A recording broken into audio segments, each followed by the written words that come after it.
ఒక నదీతీర గ్రామంలో నివసించే వీణావాయిద్య నిపుణురాలు సార్వని తన తాతయ్య బోధించిన మంత్రాలను జపిస్తూ తంబూరా స్వరాలతో ఉదయాన్ని ఆరంభించేది. ఆమెకు శబ్దం కేవలం సంగీతం కాదు, అది ప్రకంపన, అది అంతరంగ స్పందన, అది ఆకాశాన్ని తాకే తత్వం అనిపించేది. ఒకరోజు ఓం శ్రీం మహాలక్ష్మే నమః మంత్రాన్ని జపిస్తున్నప్పుడు ఆమె శ్వాస నెమ్మదించింది. ఆలోచనలు శాంతించాయి. ఆమె అంతరంగం ప్రకాశించిపోయింది. ఆ శబ్దం ఆమెను మార్గనిర్దేశం చేస్తున్నట్లు అనిపించింది. శరీరం, మనస్సు, ఆత్మ అంతా ఒకే రేఖలో చేరినట్లు. ఆమె తాతయ్య వివరించాడు. మంత్రాలు పదాలు కాదు, అవి శక్తివంతమైన ధ్వని సంకేతాలు. సంస్కృతం అనేది ప్రకాశభాష.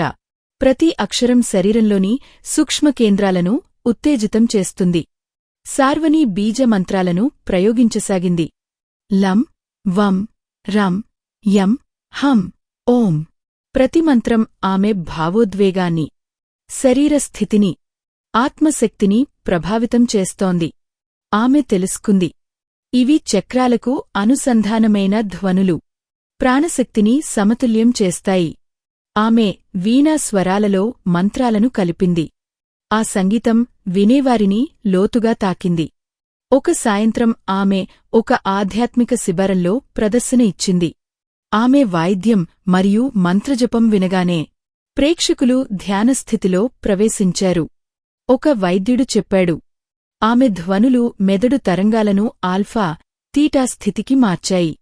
సార్వని అర్థం చేసుకుంది, తన సంగీతం కళ మాత్రమే కాదు, అది ఔషధం.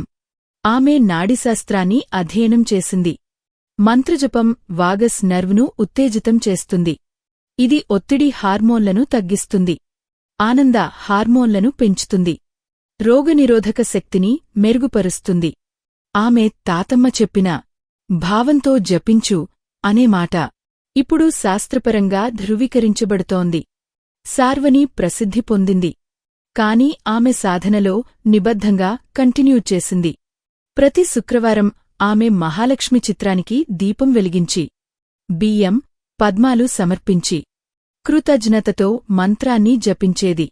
ఆమె తెలుసుకుంది, శబ్దశక్తి ప్రదర్శనలో కాదు, సమర్పణలో ఉంది.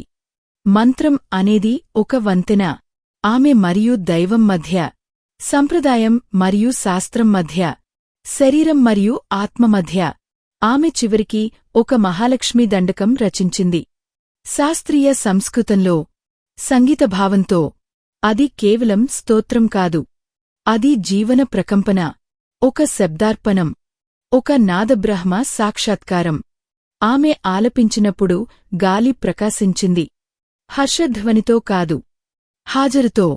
శబ్దశాస్త్రం ఆమె సాధనగా మారింది.